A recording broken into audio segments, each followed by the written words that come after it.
tudo bem com você? Gente, hoje minha emoção tá a mil, o coração tá batendo muito forte. Começamos a semana do autoconhecimento. Vocês estão me vendo falar muito sobre autoconhecimento e principalmente sobre esta semana. Ela tá linda, você vai amar. E hoje, para abrir a nossa semana do autoconhecimento, eu trouxe o meu amigo de novo, Luiz Alberto, que eu amo de paixão, né, Luiz? Para poder abrir essa semana com a gente. Mas antes de tudo eu quero apresentar o Luiz para vocês. Olha aí, o Luiz é graduado em História e Pedagogia, especialista em Psicopedagogia e Educação Especial, é mestre em Educação e é doutorando em Educação também. O Luiz preparou uma fala linda, eu tenho certeza que você vai amar. Mas só que agora eu vou parar de falar para deixar o dia com ele. Luiz, o dia é teu, fica à vontade. Muito obrigado, Anitta. Luiz, o que é autoconhecimento? Bom, Anitta, o autoconhecimento ele é um procedimento de viagem interior, onde nós vamos nos conhecer. Mas antes de falar do autoconhecimento, é importante a gente colocar algumas coisas, pensar em algumas coisas. A palavra autoconhecimento hoje é muito banalizada e o autoconhecimento, ele, no meu entendimento, é um processo que promove uma ressignificação da sua vida. Um contexto onde um momento, na verdade, no qual nós vamos rever valores, tomar consciência de nós mesmos. Nós temos que pensar o seguinte: hoje nós vivemos uma sociedade que eu chamaria de sociedade do relativismo cultural, do relativismo de valores. Então, no passado, a nossa sociedade ela estava pautada em certos paradigmas, em certos valores, que ajudavam a nortear as nossas ações, os nossos comportamentos. No entanto, com o avanço tecnológico, com as mudanças culturais, sobretudo a partir da década de 60, essas ideias conservadoras, que por um lado traziam um certo prejuízo para o ser humano, mas por um lado serviam como matrizes ou referências de comportamento, elas passaram a ser questionadas. E aí nós temos todo um processo de rever esses valores e de contestação desses valores. Então hoje nós vivemos uma sociedade que eu digo que ela é politeísta. O que significa isso? O politeísmo é a crença em vários deuses, mas não é apenas a crença em vários deuses. Isso ocorre quando nós acreditamos em vários sentidos para a nossa existência. No mundo antigo, nas primeiras civilizações da Mesopotâmia, do Egito Antigo, na Grécia, em Roma, nós vamos perceber que haviam vários deuses. E esses vários deuses, eles eram cultuados. Só que cada deus fornecia para uma comunidade um padrão de comportamento, um conjunto de ideias e de valores. Então haviam vários deuses, ou seja, havia um certo relativismo de valores. Então cada sociedade, cada comunidade, cada grupo procurava seguir aquele padrão de comportamento, seguir aqueles valores que eram sacramentados através dos rituais religiosos. Porém, nós temos o surgimento da primeira grande religião monoteísta, que foi através dos hebreus, através da consolidação da religião judaica por Moisés. Moisés traz a ideia desse monoteísmo, é na ideia da verdade, é a ideia que existe uma única verdade. Isso é interessante entender porque a questão não é dizer que isso é certo ou que é errado, mas por um lado, essa ideia do monoteísmo contribuiu para que aquela sociedade hebraica constituísse um padrão e uma unidade e uma identidade cultural.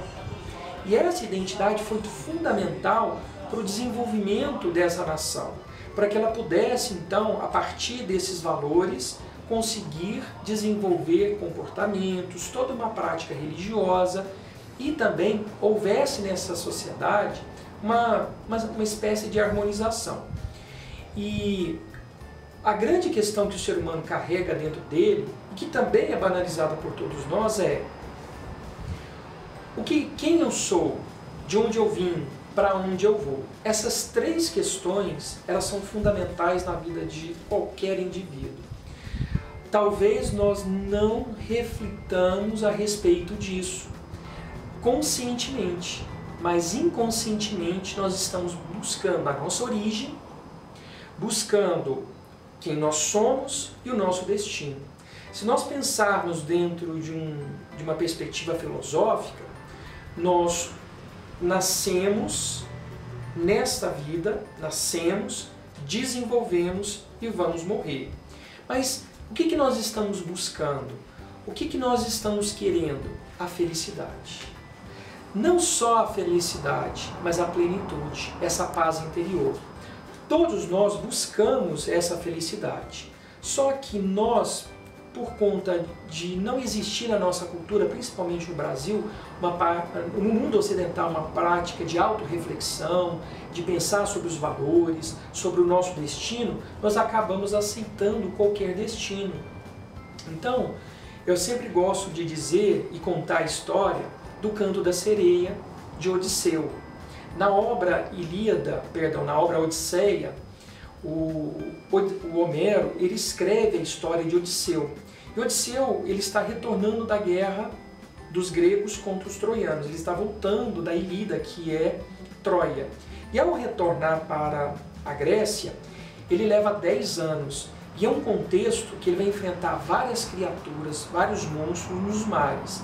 Um dos momentos mais difíceis que o nosso personagem Odisseu enfrenta é justamente quando ele passa no mar e ele se depara com as famosas sereias. E aí ele sabia que numa determinada ilha, ou próximo de uma determinada ilha, havia lindas sereias, sereias que cantavam e que tinham uma melodia, uma voz lindíssima. Só que esse canto da sereia, ele era traiçoeiro. Os viajantes que passavam por ali, eles se deixavam seduzir por esse canto da sereia e, ao serem seduzidos, eles se jogavam no mar e eram levados pelas sereias para o fundo do mar e sucumbiam e morriam. E Odisseu, ele pede para que ele passe por esse mar, porque era caminho, né, era um caminho, e ele pede que ao passar por esse mar, ele seja amarrado no mastro do navio, com cordas. E assim aconteceu. E quando eles estão passando próximos dessa ilha das sereias, ele escuta uma doce melodia que começa devagar, que começa a ter intensidade, uma voz linda, e ele fica seduzido por essa voz. E ele começa a se debater, tentando se desvencilhar dessas correntes, dessas amarras. E aí há um impulso dele se jogar ao mar e ir ao encontro das sereias. Mas ele resiste. Ele resiste e consegue chegar ao seu destino, que é a sua pátria na Grécia. E essa história, ela é muito atual. Na verdade, os gregos criaram essa história, que é uma história para pensar várias questões sobre a vida, várias questões existenciais, para dizer o seguinte: no mundo, nós estamos a todo momento submetidos aos cantos das sereias. E o que seriam esses cantos das sereias? Seria o materialismo, o orgulho, a vaidade, as drogas, a sexualidade. E é muito interessante porque nós procuramos a felicidade.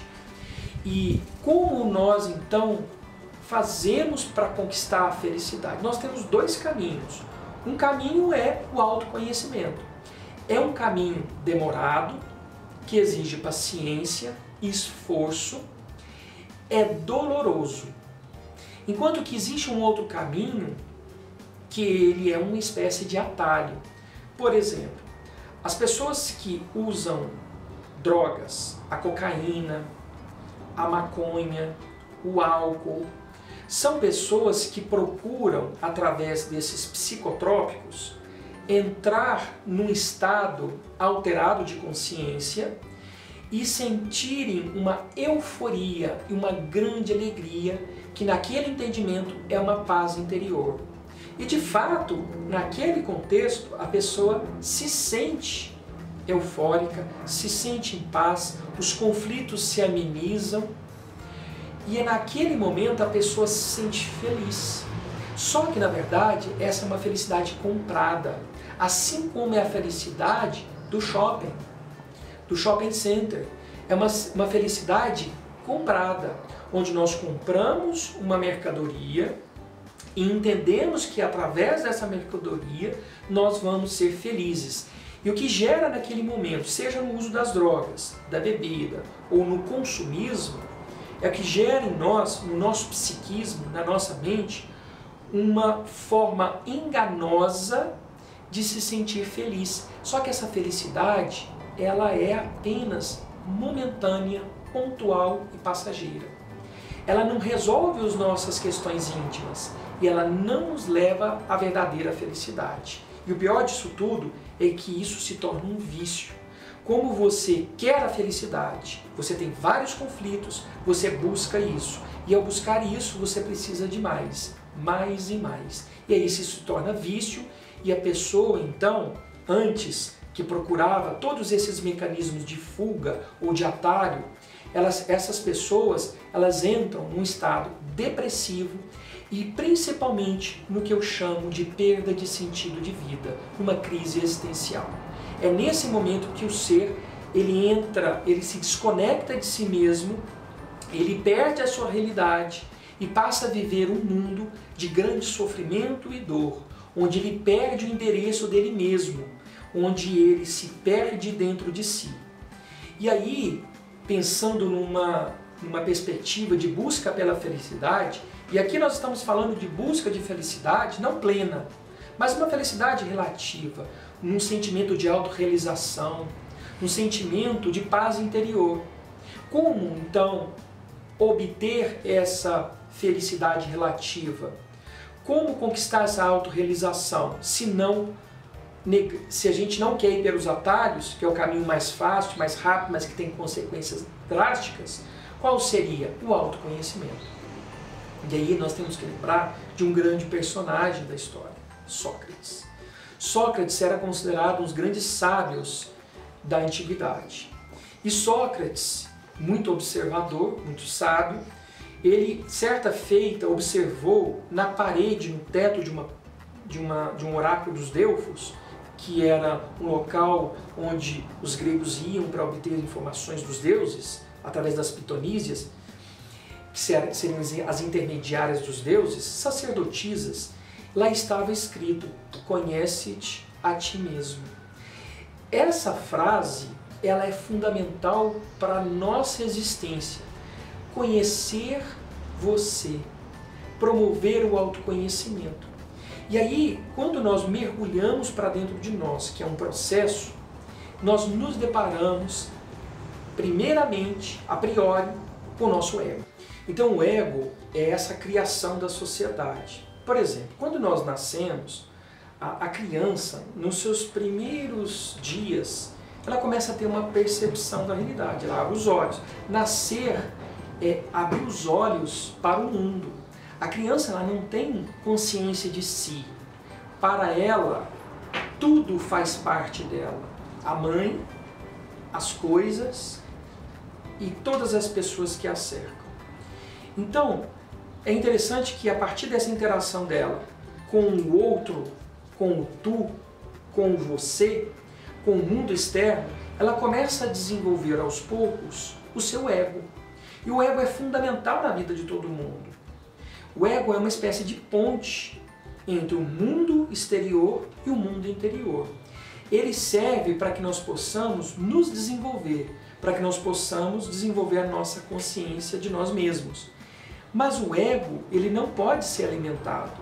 E aí a criança, ela começa então a perceber que existe uma diferença entre ela e a mãe.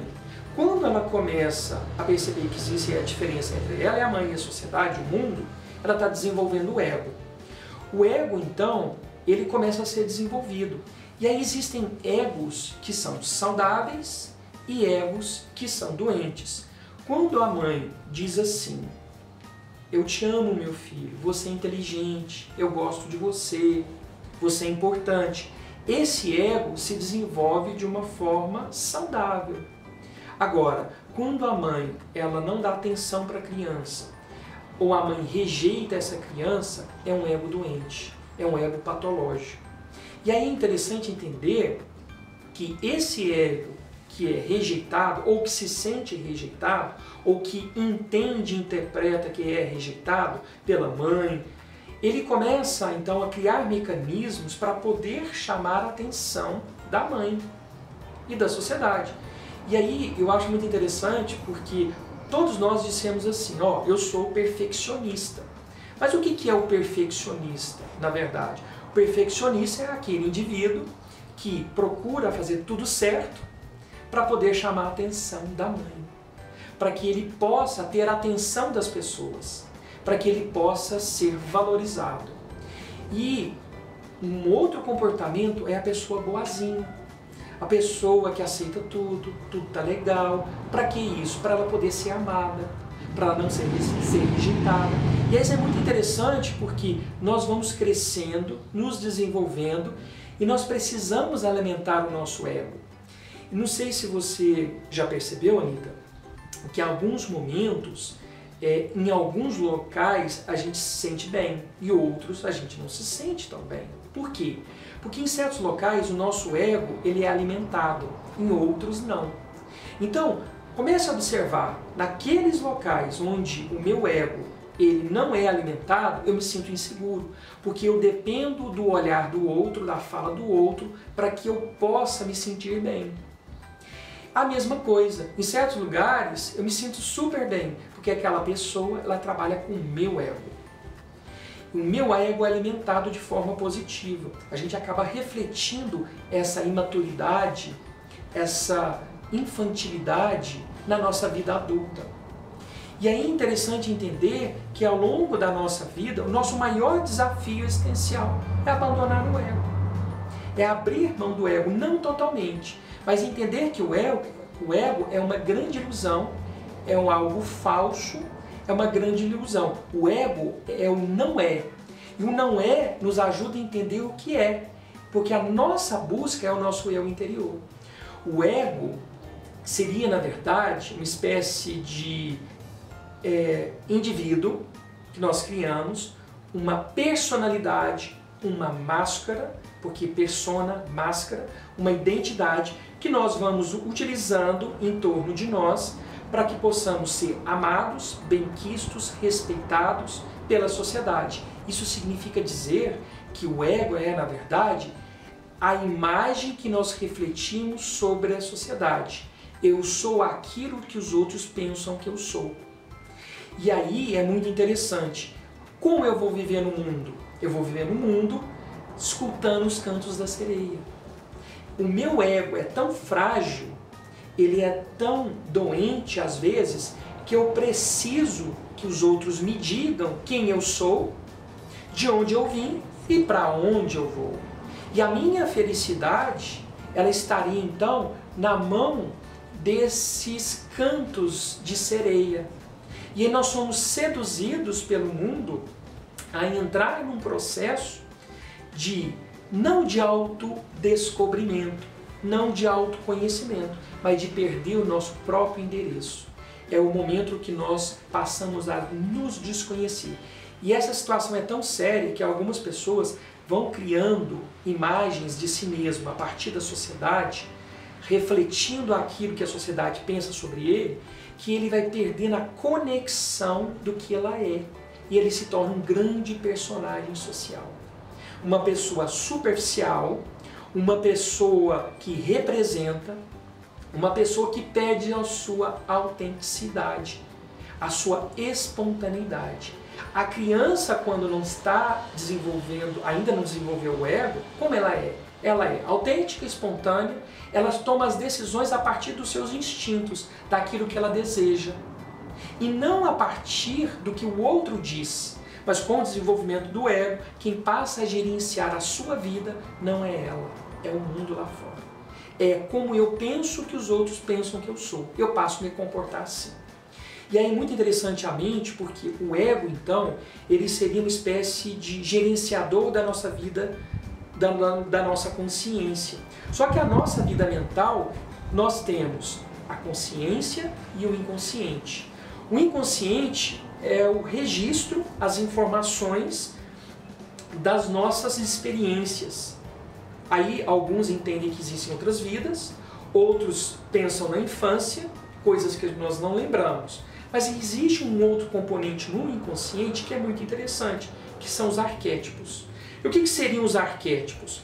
Os arquétipos, a própria palavra arqué, do grego, é primordial, elemento primordial, que os pré-socráticos procuravam descobrir. Arqué. E tipo é padrão. Então nós procuramos, na verdade, esses modelos e padrões de comportamento. Então há na nossa inconsciência os arquétipos, são modelos, são imagens. Eles se apresentam na forma de imagens que nós podemos acessar pelos sonhos, ou que a mídia nos fornece muito esses modelos do guerreiro, do cupido, da pessoa sensual, da pessoa que é empreendedora. Esses modelos, eles estão todos no nosso inconsciente e foram construídos pela humanidade. Eles estão registrados lá. Então, como é que isso funciona na prática? Funciona da seguinte forma. Eu estou no mundo hoje, interagindo com o mundo. E ao interagir com o mundo, eu sou convocado a reagir, a agir sobre o mundo. Mas como eu vou agir? A partir de mim mesmo ou a partir do mundo social? A partir daquilo que eu sei do mundo social, que eu aprendi de forma consciente, ou eu vou reagir e agir a partir desses arquétipos.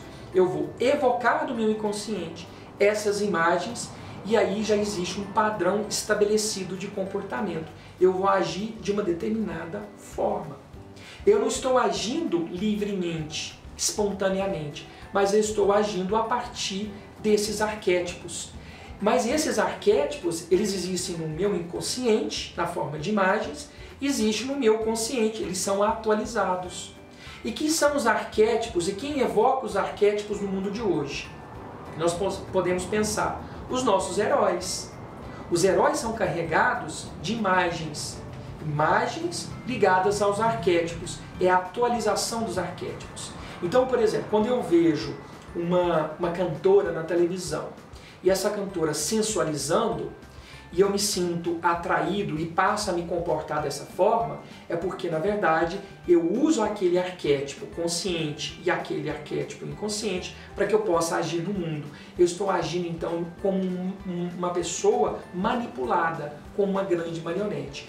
E aí é muito interessante que, se a gente estudar a história do nazismo, do fascismo e da própria mídia, do marketing atual, eles têm um grande conhecimento desses arquétipos, de evocar esses arquétipos, de potencializar esses arquétipos, e aí a partir daí as pessoas agem dentro de um automatismo, sem refletir sobre os atos e a consciência. Basta ver e estudar um pouco a história do Holocausto, como que os alemães conseguiram matar milhões de pessoas, 7 milhões de judeus, sendo que apenas no campo de concentração de Auschwitz morreram 1 milhão de judeus. Hitler era um grande conhecedor da psicologia humana. Hitler evoca esses arquétipos e faz e traz para o momento atual a ideia do guerreiro, dos assassinos ligados ao mundo dos povos germânicos. Aí a ideia do arianismo é a convocação e o resgate desses arquétipos. Então, nós vivemos um mundo onde nós usamos máscaras e nós somos orientados por esses arquétipos. E nós perdemos a nossa conexão com o nosso eu. E o nosso eu é a nossa realidade. Lá está inscritos os nossos desejos e os nossos verdadeiros anseios. Quando nós reprimimos os nossos desejos, os nossos anseios, o que acontece? Geram conflitos. Ao mesmo tempo, existe um ego que deseja alguma coisa. existe um eu que deseja outra coisa. Por exemplo, eu quero ser feliz, mas eu não consigo ser feliz. Eu quero ser uma pessoa boa, mas não consigo ser uma pessoa boa. E aí existem esses conflitos dentro de nós. Todos os nossos conflitos, ou grande parte dos nossos conflitos, são resultado da relação, desse descompasso nosso entre o ego e o eu. O gerenciador da nossa vida é o ego. Nós temos que tirar o ego, colocar o eu, e a partir do eu é que o eu que manda no ego. O ego é uma espécie de motorista imprudente, sem carteira. Ele vai seguir uma programação que não está nele mesmo. E o eu é aquele motorista prudente, que vai seguir as regras estabelecidas a partir de sua própria consciência, dos seus próprios valores. É um motorista prudente que segue o caminho reto, um caminho bom. E o ego sempre nos leva para um caminho que não vai nos agradar, mas vai agradar o outro, vai agradar a sociedade. Seguir o ego é agradar a sociedade. Seguir o eu é agradar a nós mesmos. E o nosso maior desafio é abrir mão do ego e entender como o ego funciona na nossa vida. E quando nós conseguimos isso, nós começamos a desenvolver uma autopercepção. Nós vamos começar a perceber que o nosso comportamento é orientado pelo ego e não pelas nossas vontades. Então, quando nós realizamos esse processo de abandono do ego, é um processo muito bonito, um processo de autodescobrimento, onde nós vamos para dentro e começamos a escutar aquilo que nós realmente desejamos. E aí a gente precisa fazer uma separação. É claro que existe um instinto dentro de nós, mas eu podia chamar também que existe dentro de nós algo que nos leva a essa felicidade, que é essa autorrealização. Existem os instintos egoísticos, esses instintos ainda animais, do atavismo, mas existe esse lado da plenitude, esse lado luz. E quando nós vamos mergulhando para dentro de nós, isso não significa que nós vamos realizar tudo aquilo que nós desejamos enquanto desejo, enquanto prazer. É claro que nesse processo nós podemos então, através do eu, e o eu ele é mais assertivo, ele faz escolhas mais ponderadas, ele vai sempre buscar o que é melhor para a gente e nunca o que é pior. O ego sempre procura o que é pior, porque ele preocupa com a sociedade e não preocupa conosco mesmo.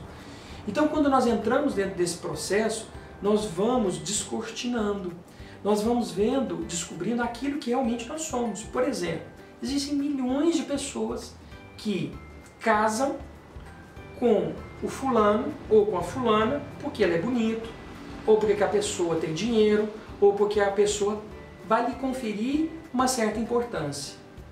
E não casou com o outro porque o outro não te dava aquela importância social. Eu gostava do outro, mas vou casar com aquele outro, ou vou viver aquela vida, vou abandonar essa vida porque eu estou pensando no social. É o ego.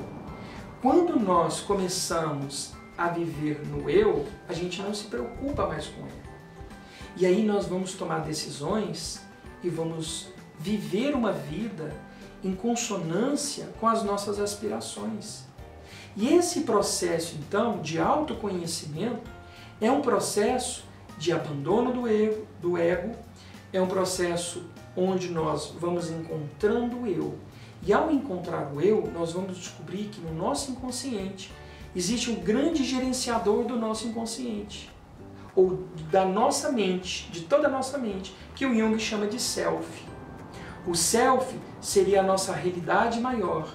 Para alguns é Deus, para alguns é o grande gerenciador da nossa vida psíquica, ligado ao cosmos, à ordem. Esse self, aliado ao eu, ele produz efeitos fundamentais. Ele nos liberta e nos torna seres ainda melhores. Seres capazes de fazer grandes realizações e, principalmente, cria dentro de nós um grande sentimento de paz, onde os nossos conflitos são amenizados ou eles deixam de existir e nós nos sentimos leves e nós deixamos de ser escravizados. Porque a escravidão, ela pode ser entendida de uma forma clássica, que é o aprisionamento do corpo. Mas a maior prisão está dentro da mente. Eu lembro de um poema do Castro Alves que ele dizia, ele narrava a história de um negro preso numa senzala. E o negro, naquele contexto da escravidão no Brasil, no século XIX, dizia: eu não estou preso, o meu corpo sim, mas minha mente não. Minha mente pode viajar para muitos lugares, eles podem prender o meu corpo, castigar o meu corpo, mas a minha mente é livre e minha mente jamais será castigada. Ou seja, esse negro escravo já conhecia que a maior escravidão não estava no corpo, mas na mente. O que existe no mundo hoje são mentes submissas, assujeitadas, pessoas que nós manipulamos facilmente através de apenas simples palavras. Pessoas que não têm consciência de si e que se deixam levar pelo canto da sereia. Então, Anita, para finalizar, o autoconhecimento é o momento que a gente abre mão desses politeísmos, dessa polifonia de sentidos. E aí, quando nós entramos para o eu, é aí que nós temos condições de entender de fato de onde eu vim, quem eu sou e para onde eu vou. Enquanto nós estivermos no ego, nós vamos nos enganar de onde nós viemos, quem nós somos e para onde nós vamos. Entrar em conexão conosco mesmo é o melhor caminho. Nós vivemos desconectados conosco mesmo. Nós estamos conectados com o mundo lá fora, em conexão com as coisas, com a sociedade. E quando a gente entra para dentro da gente, nós vamos descobrir coisas maravilhosas e potenciais incríveis. Luiz, como que eu faço para realizar o meu autoconhecimento?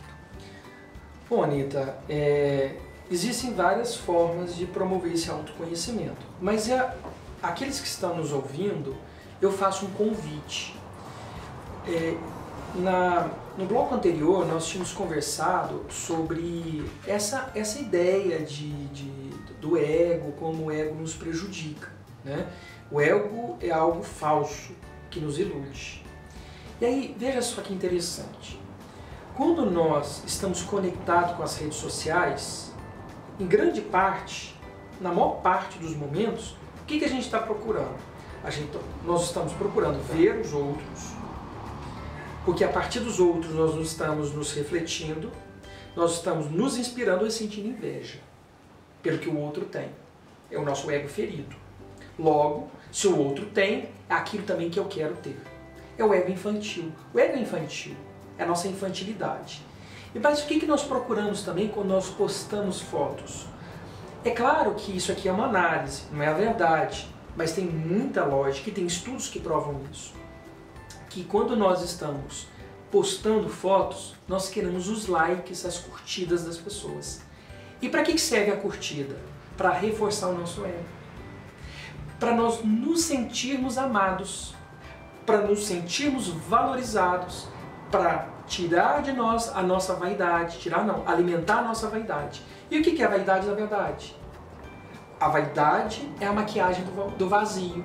Quando você não tem recursos interiores ou esconde esses recursos interiores, você se maquia por fora para se sentir bonito pelos outros e amado e bem-quisto pelos outros. Ao se conectar com o mundo exterior nas redes sociais, nós estamos fazendo o caminho oposto do autoconhecimento. Nós estamos então nos desconhecendo. E como realizar então esse autoconhecimento?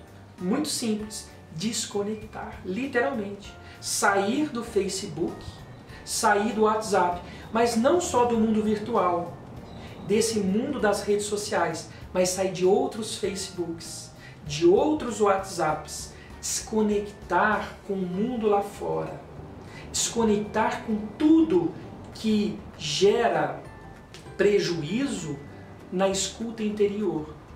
Quando nós nos desconectamos dessa polifonia, dessas vozes que ficam dentro de nós, Quando você fecha os olhos, você começa a ver imagens, você começa a ouvir vozes. Essas vozes e essas imagens é da sociedade.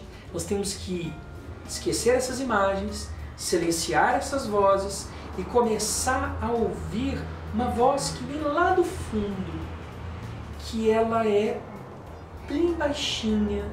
Essa voz é o nosso eu interior.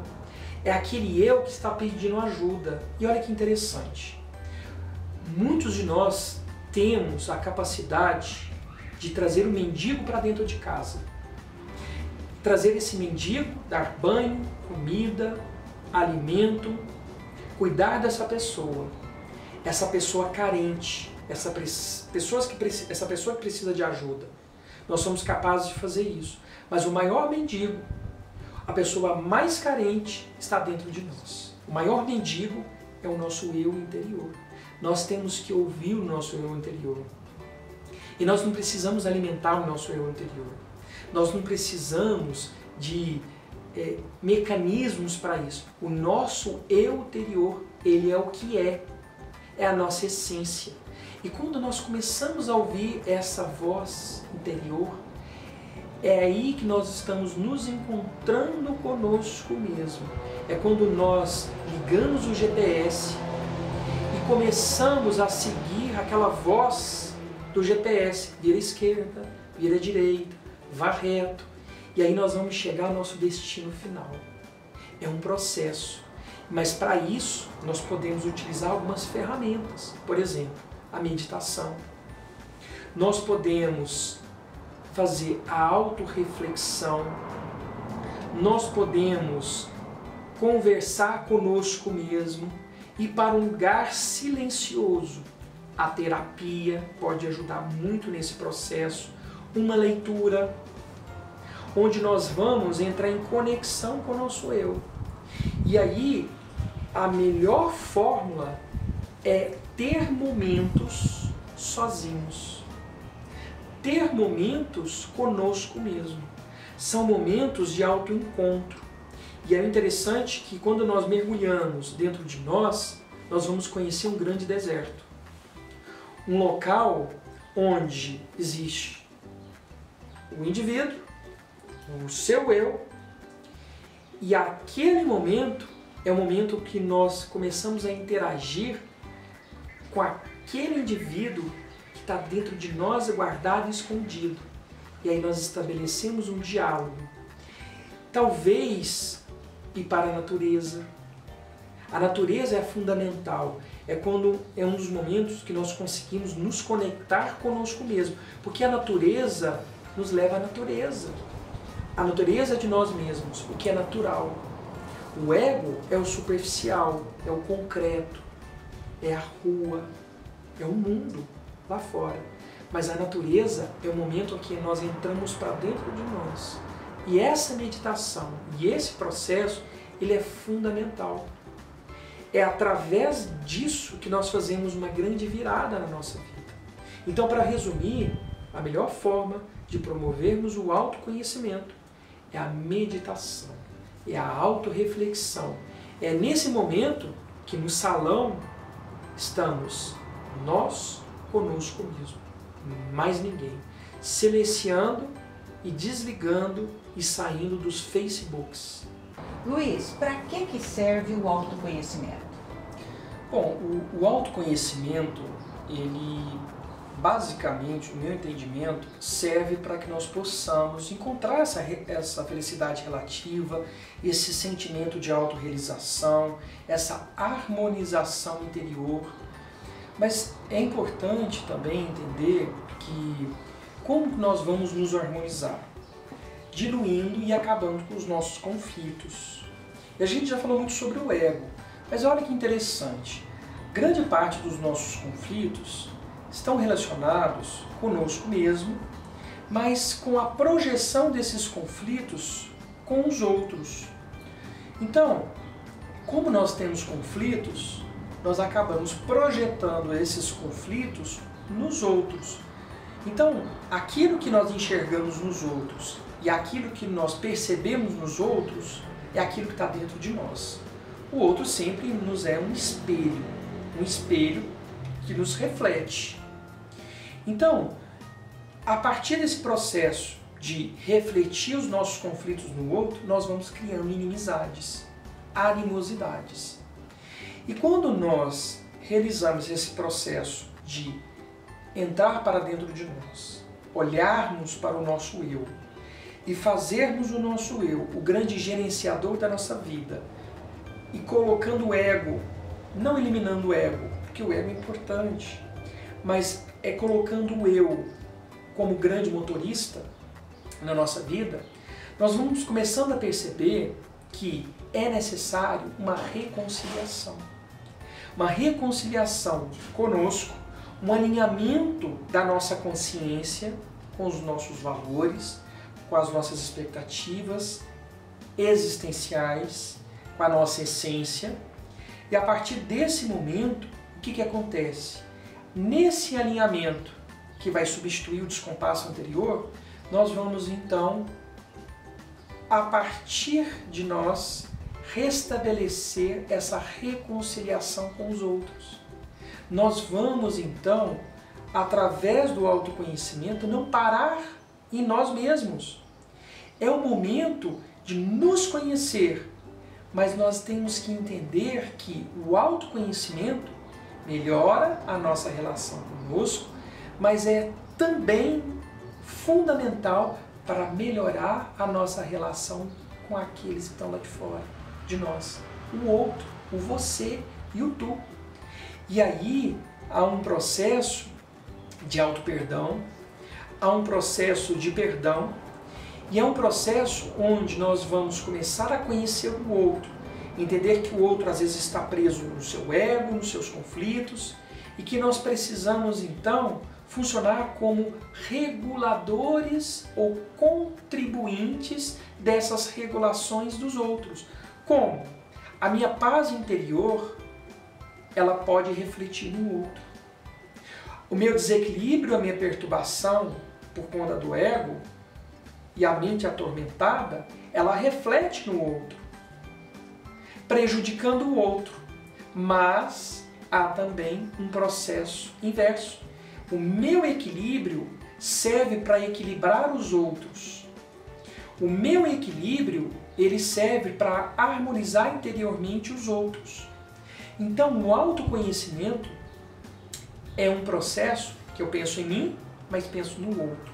Porque se eu pensar só em mim, no autoconhecimento, como finalidade, a finalidade sou eu, aí é egoísmo, é o ego novamente.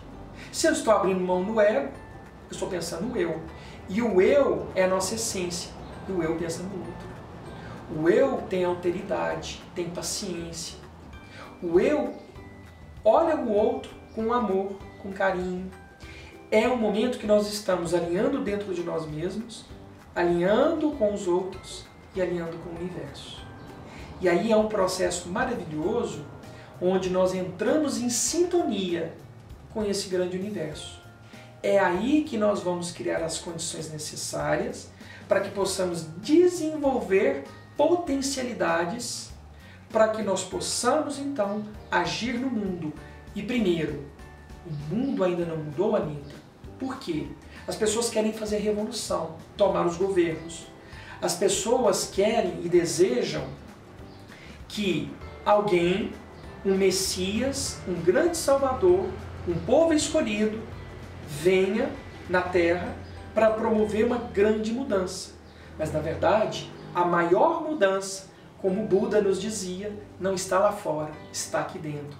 Buda já dizia que ele enfrentou vários desafios, vários monstros, vários gigantes, que eram os gigantes lá de fora, e os venceu. Mas o maior monstro, o maior desafio da sua existência foi enfrentar o seu ego. Foi enfrentar com coragem e com paciência aquele mecanismo de proteção que o prejudicava. Buda venceu o seu ego.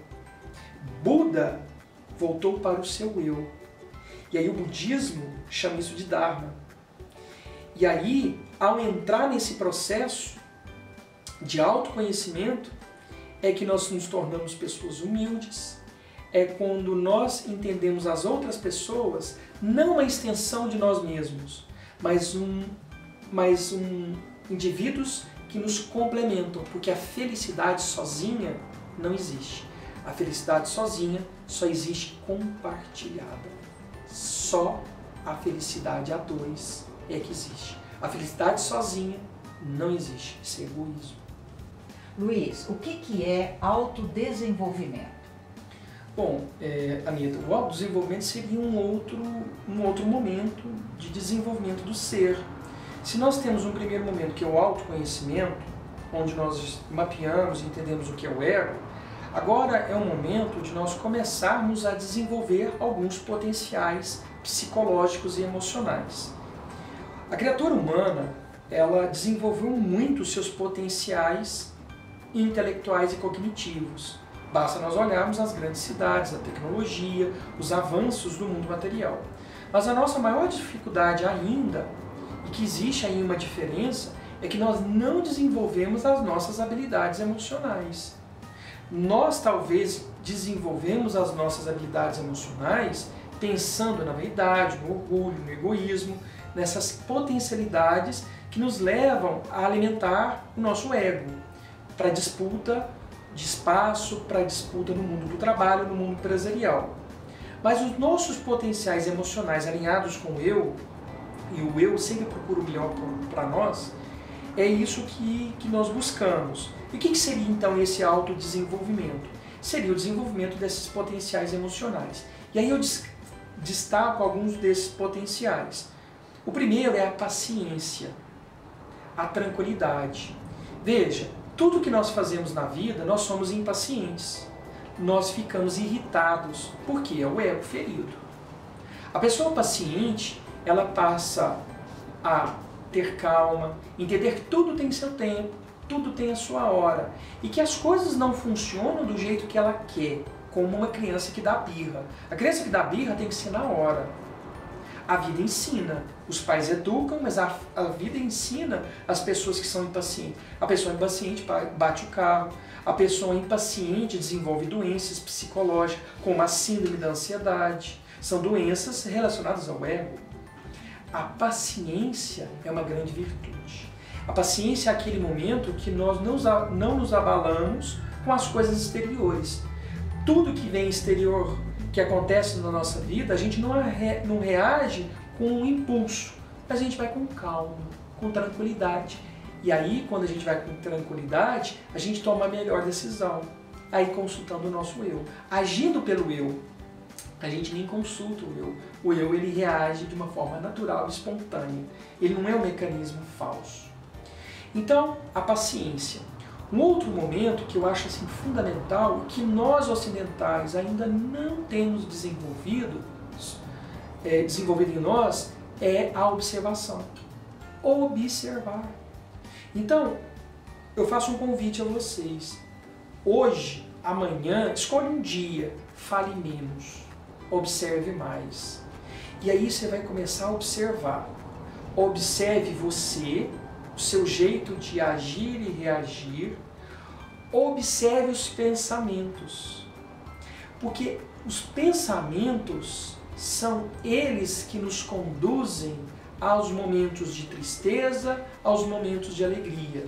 E eu acho interessante essa auto-observação para você ver quais são os pensamentos que você cultiva, quais são as ideias. São ideias positivas ou derrotistas? São ideias que te levam à depressão ou alegria? Ou uma euforia?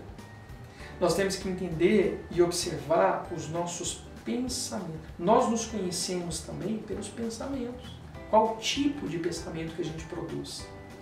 Observar nós mesmos. O terceiro momento seria observar o mundo e os outros. Quando nós começamos a observar os outros, nós começamos a compreender melhor as pessoas que nos cercam. Por que elas reagem dessa forma? Por que elas se comportam dessa forma? Será que elas estão sendo autênticas? Será que elas estão agindo pelo ego? E essa observação, ela nos ajuda a nos observar, porque o outro também é o nosso reflexo, o nosso espelho. A observação é fundamental. Um outro momento é desenvolver em nós o que eu chamo de humildade. O que é humildade? A humildade não é viver na pobreza. A humildade não é andar descalço, com a roupa suja, como um mendigo. Às vezes a gente pode ter um mendigo que é extremamente orgulhoso e uma pessoa extremamente rica que é humilde.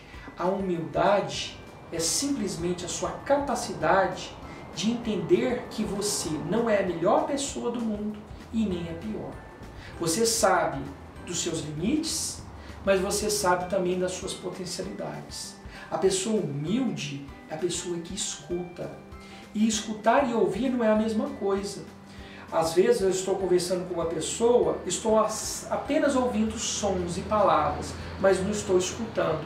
E escutando é refletindo com calma, com paciência.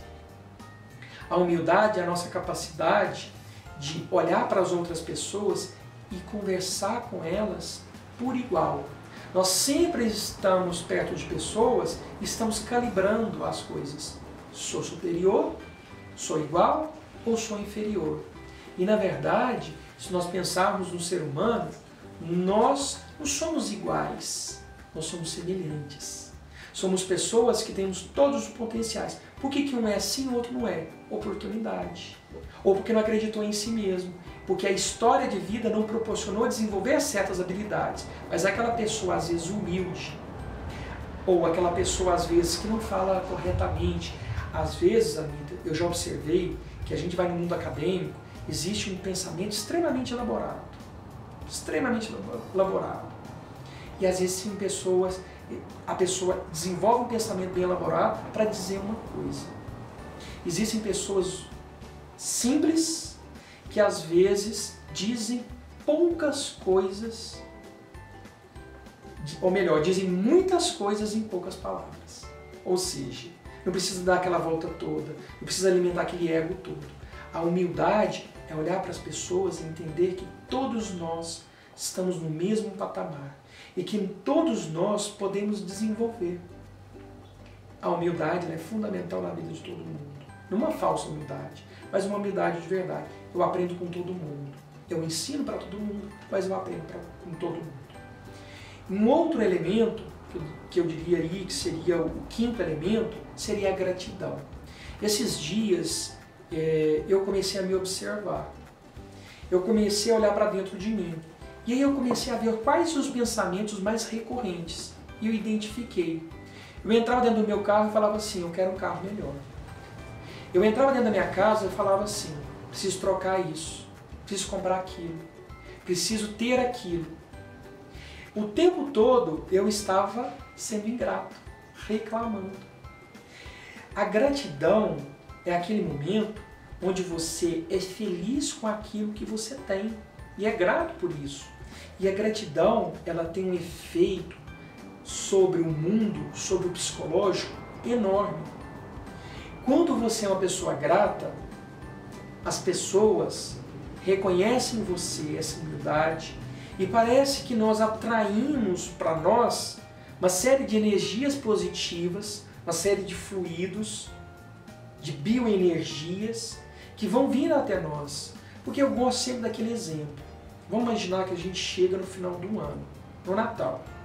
E você tem 2 filhos, e os 2 filhos te pediram presentes. Para um filho, você dá o quê?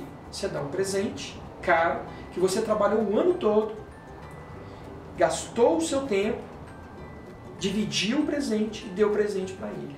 Ele abre a caixa de presente, todo eufórico, e na hora que ele vê o presente, ele começa a te xingar. Ele é ingrato. Ele começa a reclamar. E aí existe um outro filho que abre a caixa de presente e fica grato pelo presente. E aí nós podemos pensar o seguinte, como educador, como pai que ama, o pai que ama, ele diz não, ele educa. Então, aquela criança que agradeceu, ela merece, ela está preparada para receber algumas coisas.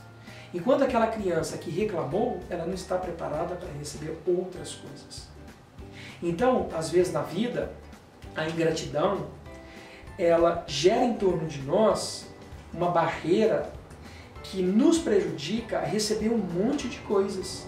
Mas não é a gratidão falsa, superficial, mas é ser grato de coração. Quando nós somos gratos de coração, parece que tudo conspira a nosso favor e tudo acontece dentro de uma lógica perfeita.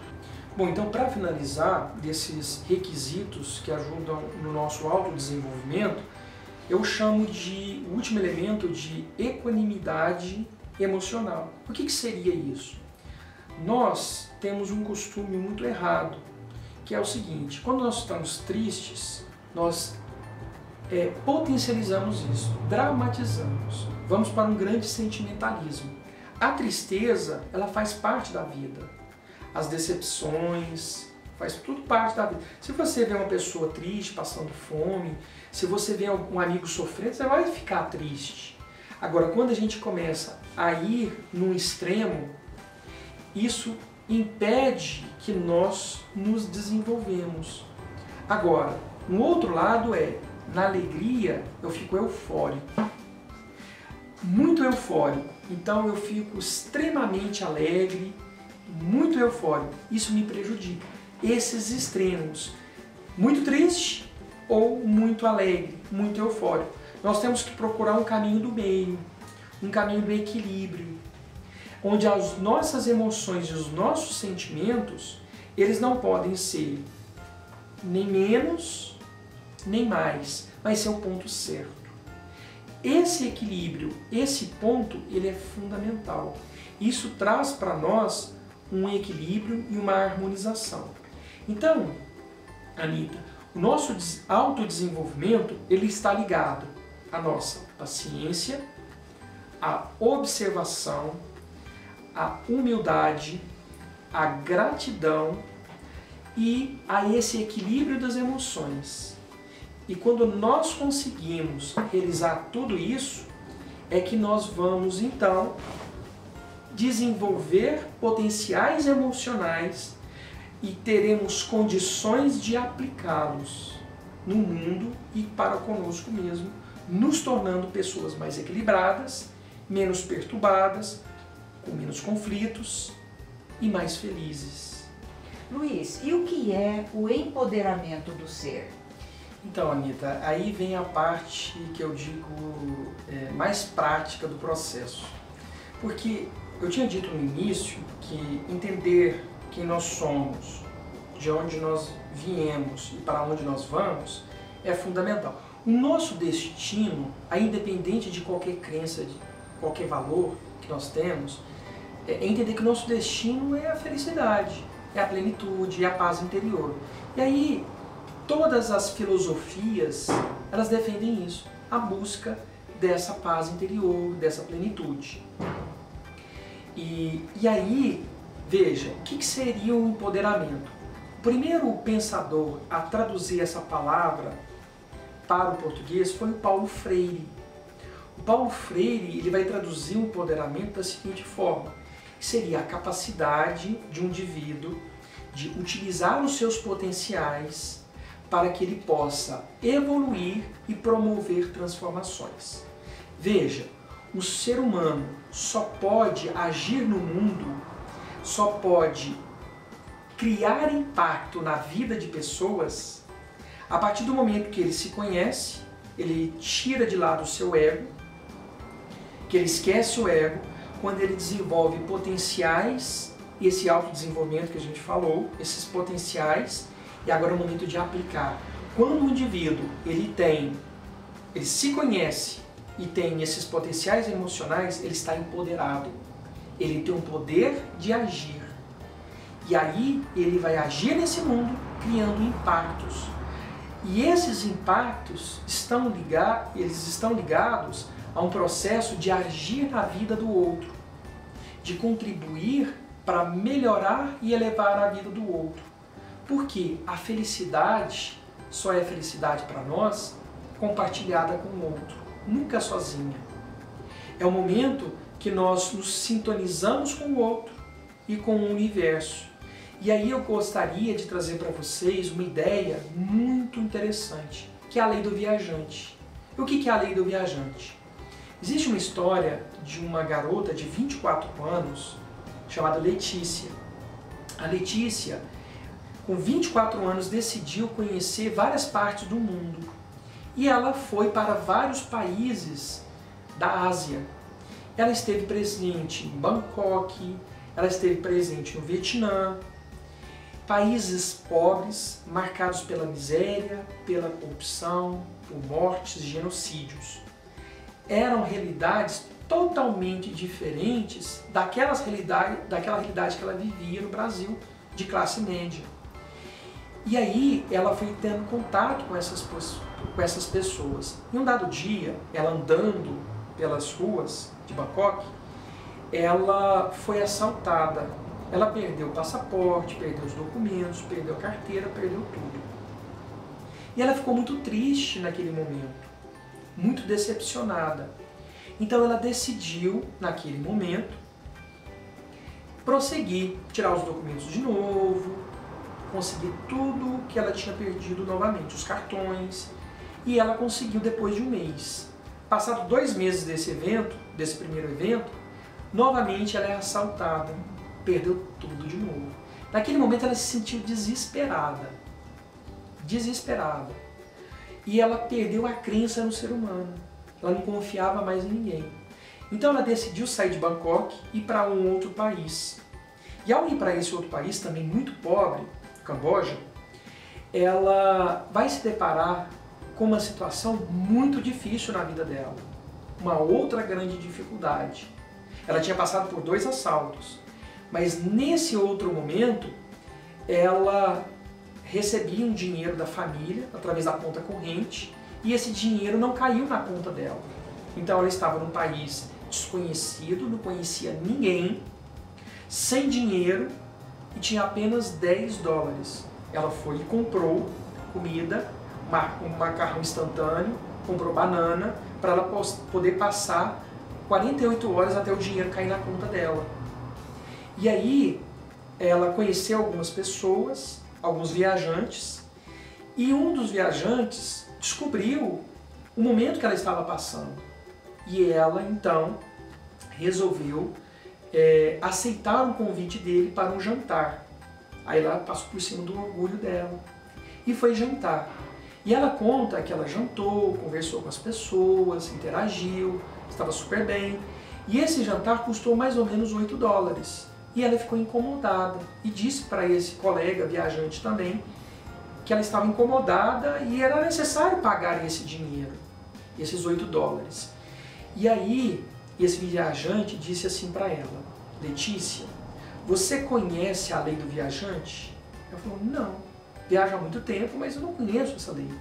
A lei do viajante ela funciona da seguinte forma: toda vez que nós encontramos uma pessoa em dificuldade, nós vamos lá e ajudamos, com pouco. E esse viajante, ou essa pessoa que foi ajudada, ela não deve retribuir a quem ajudou, mas a outras pessoas que precisam. E a partir daquele momento, a Letícia, que saiu do Brasil, de Maringá, e foi para a Ásia aprender a lei do viajante. E ela então chegou na Ásia e ela descobriu uma coisa, que ela precisava criar impacto na vida das pessoas, ajudar a mudar a vida de pessoas. E como ela fez isso? Ela então começou a conhecer a comunidade pobre e decidiu ajudá-los. E viu uma família muito pobre que morava na rua. Ela então, através da internet, estabeleceu que ela pediu ajuda, dinheiro, para construir uma casa para essa família que morava na rua. E ela então estabeleceu uma meta de R$100 para cada pessoa. Ela precisava de uma determinada quantidade de dinheiro. Ela conseguiu 130% do que ela precisava. Construiu essa casinha. Essa casinha hoje, ela tem o nome de Do for Love, faça para o amor. E o que tem na porta dessa casinha? A bandeira do Brasil. E essa bandeira do Brasil está lá posta nessa cidade, na Ásia. E essa casinha hoje se tornou um local, uma escola, onde ensina pessoas. A ação dela, que foi uma retribuição do almoço, se tornou numa casinha que impactou a vida de pessoas. Ou seja, ela deu prosseguimento à lei do viajante, que é a lei da caridade, que é ajudar o próximo. O empoderamento é a nossa capacidade de desenvolver esses potenciais, mas para não ficar dentro de nós. Para que nós possamos ir para o mundo, mas para impactar o mundo e contribuir para elevar as pessoas. Eu tenho um aluno que tinha uma autoestima muito baixa. E esse aluno, dentro da sala de aula, ele tirava só notas ruins. Ele tirava apenas notas abaixo da média. E eu percebia que dentro do contexto familiar, ele não era alimentado na sua autoestima. Inclusive a letra era feia. Porque o mecanismo dele de chamar a atenção foi fazendo a letra feia para que a mãe pudesse então direcionar a sua atenção para ele, para cuidar dele. É como uma pessoa doente, como a criança com a letra feia. E aí foi interessante. Em um dado dia eu cheguei na sala de aula e aí eu não fui falso, mas eu comecei a observar quais eram os potenciais desse garoto, um aluno meu. E aí eu observei uma coisa interessante, que ele era uma pessoa que falava muito bem, que argumentava muito bem, e que a linguagem oral dele era ótima, tinha ótimos raciocínios. E aí um dia eu cheguei para ele, no meio da turma, né? E da turma ele tinha a estima muito baixa, eu disse assim para ele: João, você é uma pessoa muito inteligente. E falei para toda a turma, falei assim: pessoal, hoje eu quero elogiar o João, porque o João é uma pessoa muito inteligente, muito capaz. Naquele momento, Anitta, ele foi então, ele sempre teve a cara fechada. E aquele momento foi um momento que ele olhou para mim e o olho brilhou. E aí, ele olhou para mim, ele ficou até sem graça. Sabe quando a pessoa quer rir, naquele cantinho da boca, aquele sorriso? E aí ele chegou, abriu os olhos, e aí ele ficou, todo mundo olhou para ele, porque ele era a ovelha negra da sala, né? E aí todo mundo começou a olhar para ele diferente. Aí depois que acabou a aula, sabe o que ele disse para mim? Ele falou assim: Luiz, quais sites que eu posso pesquisar para eu poder estudar mais? Luiz, eu tenho um sonho. Sabe qual é o meu sonho? É ser um jovem aprendiz. Veja que ele queria, na verdade, ter autonomia, trabalhar, ter sua vida. Que o maior sonho dele era ser um jovem aprendiz. E eu disse assim para ele: João, você vai ser um jovem aprendiz. Pode ser, mas você vai ser muito mais do que isso. Você vai ser capaz de fazer coisas maravilhosas para você e para os outros. E naquele momento, e a partir daquele dia, ele começou a tirar apenas notas boas na minha disciplina. Isso significa o seguinte, que o fracasso das pessoas, que as dificuldades que as pessoas carregam, é simplesmente a falta da caridade e do amor. Por quê? Para finalizar a nossa conversa, o empoderamento, talvez aí seja o aspecto mais importante, quando eu quero me amar, se eu me amar apenas eu mesmo, isso é egoísmo, é narcisismo. Mas quando eu amo o outro, eu me amo, porque a energia sai de mim, vai para o outro, colhe subsídios e energias e volta a mim potencializada. Quando eu faço o bem para o João, a pessoa que está se sentindo melhor com tudo isso sou eu. Quando eu faço o bem para o João, eu estou fazendo o bem para mim. O mais beneficiado sou eu. Porque se eu amo a mim mesmo, só consigo amar a mim mesmo de forma saudável quando eu amo o outro. E ao amar o outro, eu estou amando a mim mesmo. Ou seja, a lei do viajante, ela prega isso. Faça o bem para alguém e alguém vai te retornar. E ao você receber esse bem, você quer compartilhá-lo. Você quer distribuí-lo.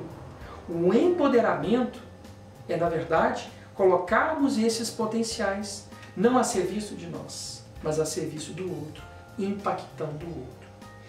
Todo o processo de autoconhecimento, autodesenvolvimento, de empoderamento, tem um objetivo muito simples: criar um sentido existencial, um destino para nós, um caminho que se chama felicidade. E a felicidade só existe quando é a dois e nunca sozinho. Gente, eu já me apaixonei. E você? Tenho certeza. A fala do Luizinho, muito obrigada. Jesus te abençoe, sou muito grata. Que palestra linda. Olha, palestra para a gente ver 1, 2, 3, 10 vezes. Rever essa palestra, anota tudo que ele falou. Eu fiquei aqui já anotando de montão. Palestra maravilhosa. E por aí você pode ter uma ideia como que vai ser a nossa semana. Se já abriu com chave de ouro com o Luizinho, a semana vai ser brilhante. Então, eu sei que você gostou. Então, compartilhe esse vídeo para que muito mais gente possa se beneficiar com esses conhecimentos. Indica para outras pessoas, compartilhe o nosso canal, se inscreve no canal para você receber também mensagens escritas. E vamos que vamos, porque a semana vai ser linda. Beijo para todo mundo e até o próximo vídeo.